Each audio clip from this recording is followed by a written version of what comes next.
ప్రసంగి 1వ అధ్యాయము. దావీదు కుమారుడును యెరూషలేములో రాజునై ఉండిన ప్రసంగి పలికిన మాటలు. వ్యర్థము వ్యర్థమని ప్రసంగి చెప్పుచున్నాడు. వ్యర్థము వ్యర్థము, సమస్తము వ్యర్థమే.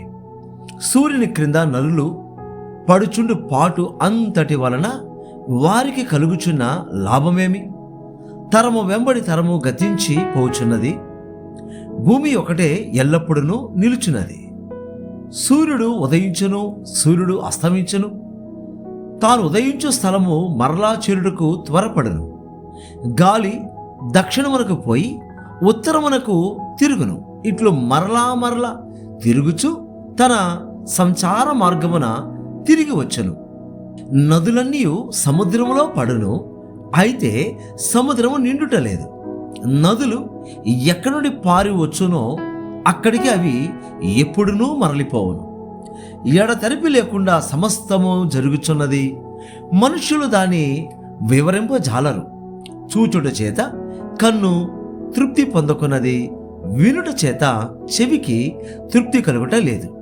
మునుపు ఉండినదే ఇక ఉండబోవునది, మునుపు జరిగినదే ఇక జరగబోవున్నది. సూర్యుని క్రింద నూతనమైనదేదీ లేదు. ఇది నూతనమైనదని ఒకదాని గూర్చి ఒకడు చెప్పును. అదియును మనకు ముందుండిన తరములలో ఉండినదే. పూర్వులు జ్ఞాపకమునకు రారు. పుట్టబోవు వారి జ్ఞాపకము ఆ తరువాత నుండబోవు వారికి కలుగదు. ప్రసంగినైన నేను యెరూషలేమునందు ఇశ్రాయేలీయుల మీద రాజునయుంటిని. ఆకాశము క్రింద జరుగునది అంతటిని జ్ఞానము చేత విచారించి గ్రహించుటకై నా మనస్సు నిలిపితిని. వారు దీని చేత అభ్యాసము నొందవలనని దేవుడు మానవులకు ఏర్పాటు చేసిన ప్రయాసము బహు కఠినమైనది.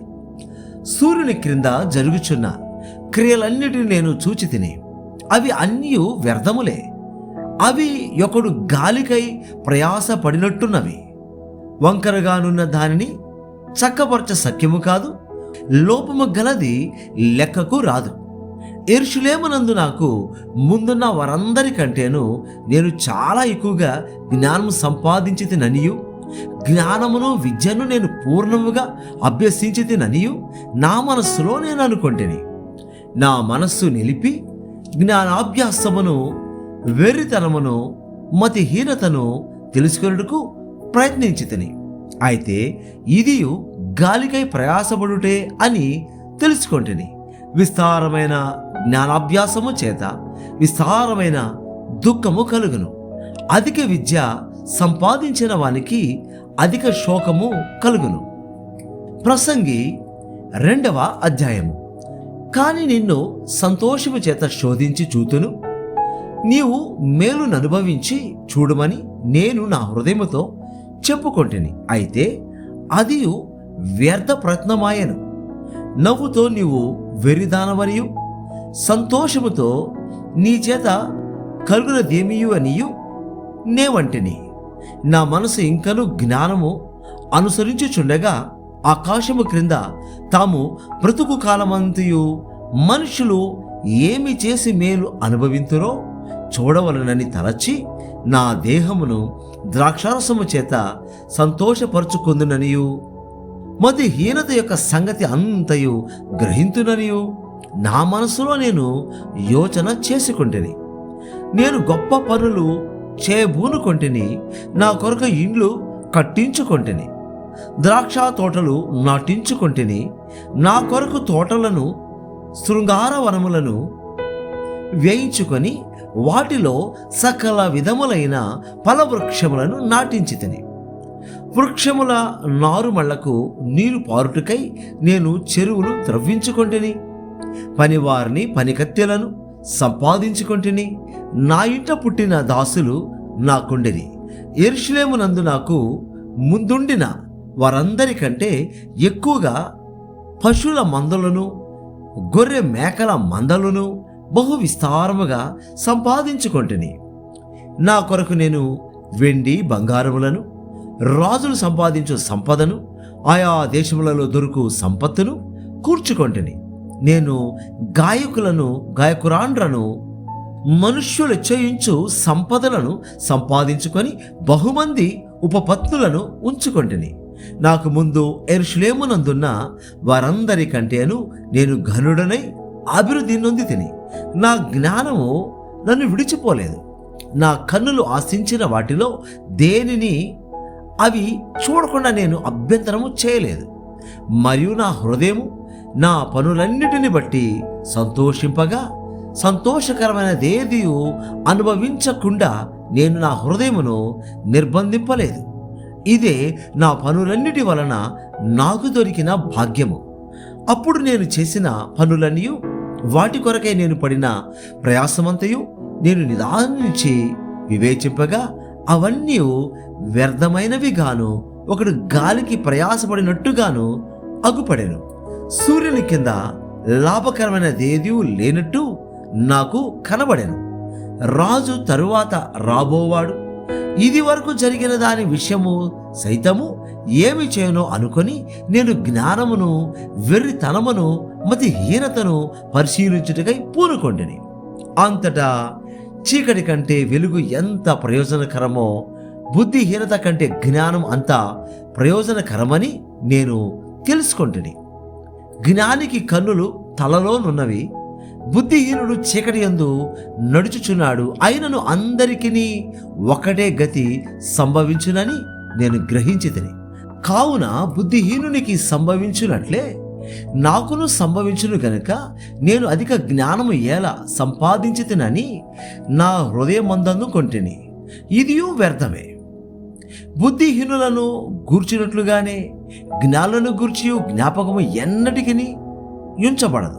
రాబో దినములలో వారందరూ మరువబడిన వారయుందరు. జ్ఞానులు మృతి నొందు విధమెట్టిదో, బుద్ధిహీనులు మృతి నొందు విధమట్టిదే.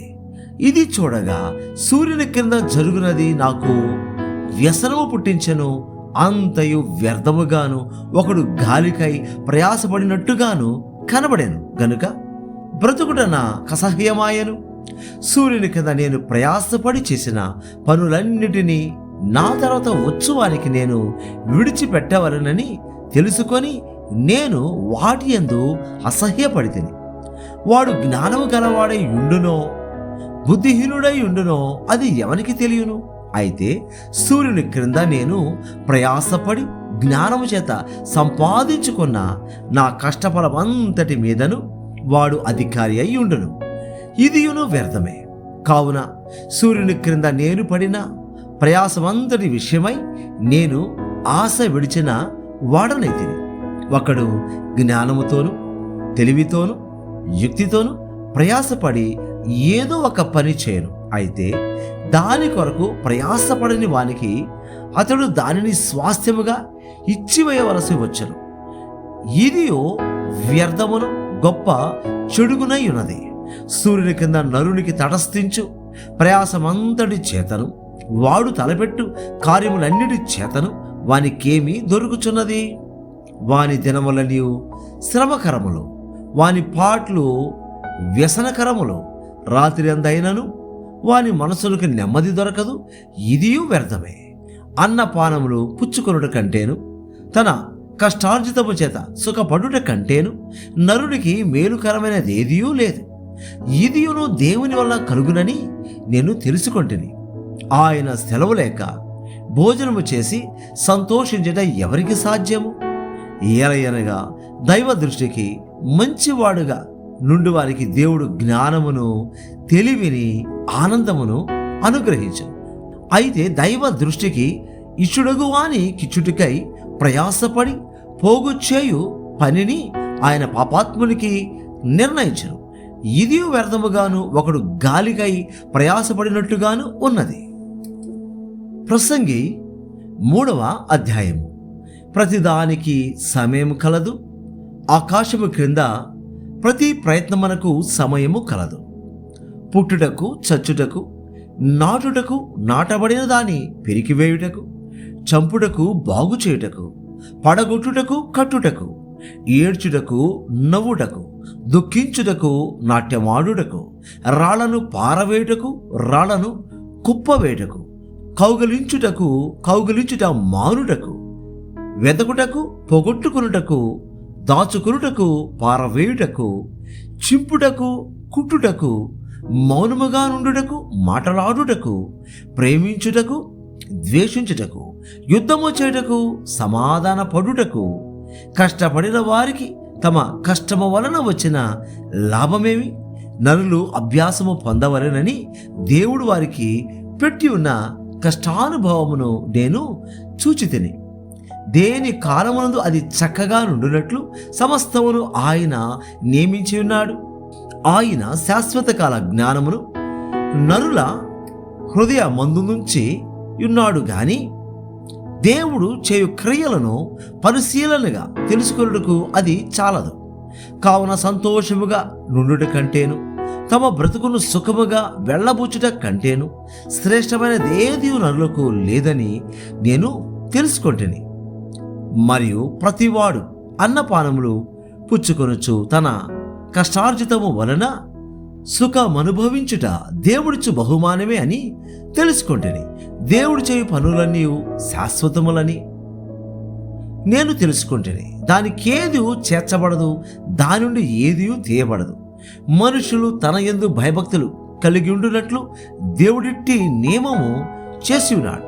ముందు జరిగినదే ఇప్పుడును జరుగును, జరగబోవునది పూర్వమందు జరిగినది. జరిగిపోయిన దానిని దేవుడు మరలా రప్పించెను. మరియు లోకమందు విమర్శ స్థానమున దుర్మార్గత జరుగుటయు, న్యాయముండవలసిన స్థానమున దుర్మార్గత జరుగుటయు నాకు కనబడెను. ప్రతి ప్రయత్నమునకును ప్రతి క్రియకును తగిన సమయమున్నదనియు, నీతిమంతులకును దుర్మార్గులకును దేవుడే తీర్పు తీర్చుననియు నా హృదయములో నేననుకొంటిని. కాగా తాము మృగముల వంటి వారని నరులు తెలుసుకున్నట్లును, దేవుడు వారిని విమర్శించున్నట్లును ఇలాగు జరుగుచున్నదని అనుకొంటిని. నరులకు సంభవించినది ఏదో అదే మృగములకు సంభవించను. వారికిని వాటికిని కలుగుగతి ఒకటే. నరులు చచ్చునట్లు మృగములను చచ్చును. సకల జీవులకు ఒకటే ప్రాణము. మృగముల కంటే నరులకేమీ ఎక్కువ లేదు. సమస్తమును వ్యర్థము. సమస్తము ఒక్క స్థలమునికే పోవును. సమస్తము మంటిలో నుండి పుట్టెను, సమస్తము మంటికి తిరిగిపోవును. నరుల ఆత్మ పరమునకెక్కిపోవునో లేదో, మృగముల ప్రాణము భూమికి దిగిపోవునో లేదో ఎవరికి తెలియను. కాగా తమకు తరువాత జరుగుదానిని చూచుటకై నరుని తిరిగి లేపుకొని పోవు వాడెవడను లేకపోవటం నేను చూడగా, వారు తమ క్రియలయందు సంతోషించుట కంటే వారికి మరి ఏ మేలును లేదను సంగతి నేను తెలుసుకొంటిని. ఇదే వారి భాగము. ప్రసంగి 4వ అధ్యాయం. పిమ్మట సూర్యుని క్రింద జరుగు వివిధమైన అన్యాయ క్రియలను గురించి నేను యోచించితిని. బాధింపబడువారు ఆదరించు దిక్కులేక కన్నీళ్లు విడిచెదరు. వారిని బాధపెట్టువారు బలవంతులు గనుక ఆదరించువాడు ఎవడనూ లేకపోయారు. కాబట్టి ఇంకను బ్రతుకుచున్న వారి కంటే ఇంతకుముందు కాలము చేసిన వారే ధన్యులనుకొంటిని. ఇంకను పుట్టని వారు సూర్యుని క్రింద జరుగు అన్యాయపు పనులు చూచియుండని హేతువు చేత ఈ ఉభయుల కంటేను వారే ధన్యులనుకొంటిని. మరియు కష్టమంతయు నేర్పుతో కూడిన పనులన్నీ నరులకు రోష కారణములని నాకు కనబడెను. ఇది వ్యర్థముగా నొకడు గాలిని పట్టుకొనుటకై చేయు ప్రయత్నము వలెనున్నది. బుద్ధిహీనుడు చేతులు ముడుచుకొని తన మాంసము భక్షించెను. శ్రమయును గాలికైన యత్నములను 2 చేతుల నిండా నుండుట కంటే 1 చేతి నిండా నెమ్మది కలిగి ఉండుట మేలు. నేను ఆలోచింపగా వ్యర్థమైనది మరి ఒకటి సూర్యుని కింద నాకు కనబడెను. ఒంటరిగానున్న ఒకడు కలడు. అతనికి జతగాడు లేడు, కుమారుడు లేడు, సహోదరుడు లేడు. ఆయనను అతడు ఎడతెగక కష్టపడను. అతని కన్ను ఐశ్వర్యము చేత తృప్తి పొందదు. అతడు సుఖమనున్నది నేనెరుగక ఎవరి నిమిత్తమో కష్టపడుచున్నానని అనుకొనడు. ఇది వ్యర్థమైనదై బహు చింత కలిగించను. ఇద్దరి కష్టము చేత ఉభయులకు మంచి ఫలము కలుగును. గనుక ఒంటిగాడై ఉండుట కంటే ఇద్దరు కూడి ఉండుట మేలు. వారు పడిపోయినను ఒకడు తన తోడి వానిని లేవనెత్తును. అయితే ఒంటరిగాడు పడిపోయిన ఎడల వానికి శ్రమయే కలుగును, వాని లేవనెత్తువాడు లేకపోవను. ఇద్దరు కలిసి పండుకొనిన ఎడల వారికి వెట్ట కలుగును. ఒంటరి గానికి వెట్ట ఎలాగు పుట్టును? ఒంటరియగు నూకని మీద మరి ఒకడు పడిన ఎడల ఇద్దరు కూడి వాని నిద్రింపగలరు. 3 పేటల త్రాడు త్వరగా తెగిపోదు గదా. మూఢత్వము చేత బుద్ధి మాటలు కిక్క చెవియొగ్గలేని ముసలి రాజు కంటే బీదవాడైన జ్ఞానవంతులకు చిన్నవాడి శ్రేష్ఠుడు. అట్టివాడు తన దేశమందు బీదవాడుగా పుట్టినను పట్టాభిషేకము నొందుటకు చెరసాలలో నుండి బయలు వెళ్ళను. సూర్యుని కింద సంచరించు సజీవులందరూ గతించిన రాజునకు బదులుగా రాజైన ఆ చిన్నవాని పక్షమున నుందురని నేను తెలుసుకొంటిని. అతని ఆధిపత్యము క్రింది జనులకు లెక్కయే లేదు. అయినను తర్వాత రాబోవారు వీనియందు ఇష్టపడరు. నిజముగా ఇదియు వ్యర్థమే. ఒకడు గాలికై ప్రయాసపడినట్టే.